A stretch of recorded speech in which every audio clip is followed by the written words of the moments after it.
Hey everybody, this is Mr. Knight, and I'm going to help you answer a couple of the questions on the expense, revenue, and break-even assignment. So let's get right to it. So we have Windup Corporation produces widgets. The fixed expenses are $56,000, and the variable expenses are $3.20 per widget. How much would it cost to produce 5,000 widgets? So we have three numbers of interest here: 56,000, 320 per widget, and then 5,000 widgets.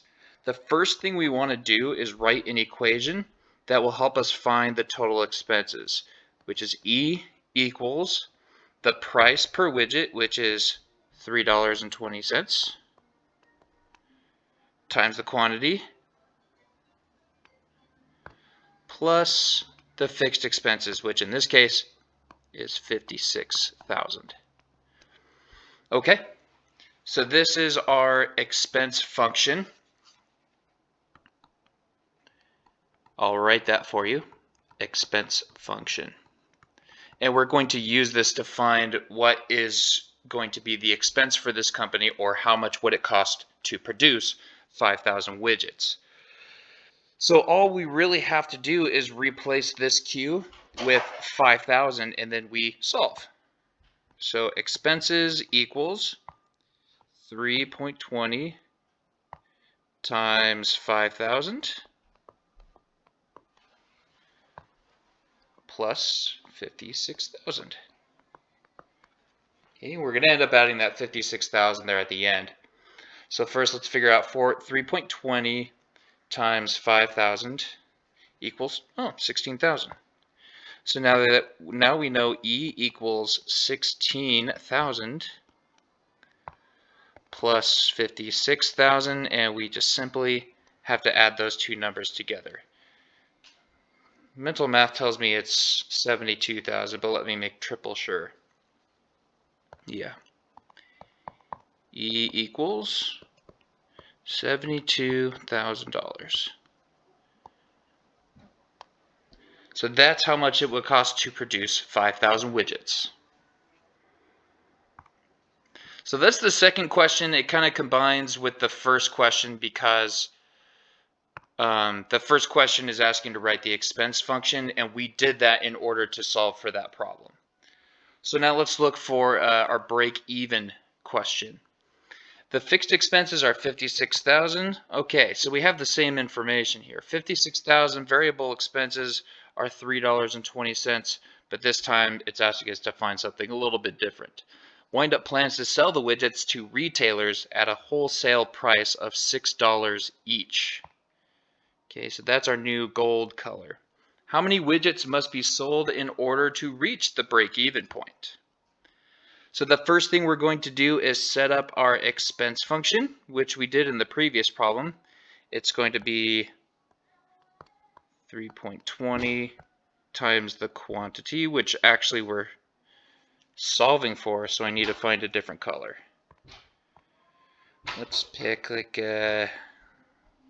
we'll do red. We're solving for quantity, plus 56,000. That's our expense function like before.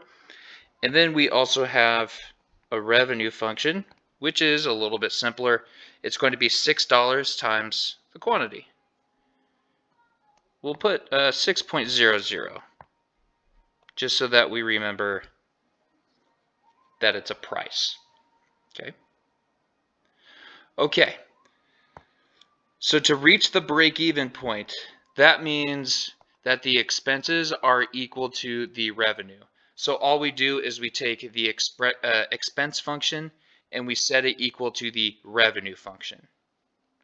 So I'm going to rewrite my equations here, eliminating E and R. So now we have the expense function, which is 3.2. I'm just going to write 3.2 here, times Q, plus 56,000.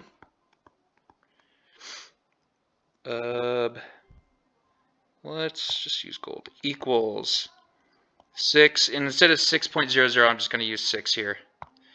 6Q, oh, that's it for the revenue function. Okay, so I just set them equal to each other, which is what, E equals R, which means 3.2Q plus 56,000 equals 6Q. All right, let's solve. So the first thing I need to do is combine like terms. Subtract 3.2Q from both sides, minus 3.2Q, which is going to give me that plus 56,000 on the left. This cancels out. Equals, and then 6 minus 3.2 is 2.8Q. Okay, next step is to divide by 2.8 to get Q by itself. And so therefore, 56,000 divided by 2.8 is exactly 20,000 equals Q. Which means that if you flip these around, Q equals 20,000 widgets. So what was the question we were solving? How many widgets must be sold to reach the break-even point? How many, another way to ask how many is what's the quantity that needs to be sold? And the quantity, which is what Q stood for, is 20,000 widgets in order to break even.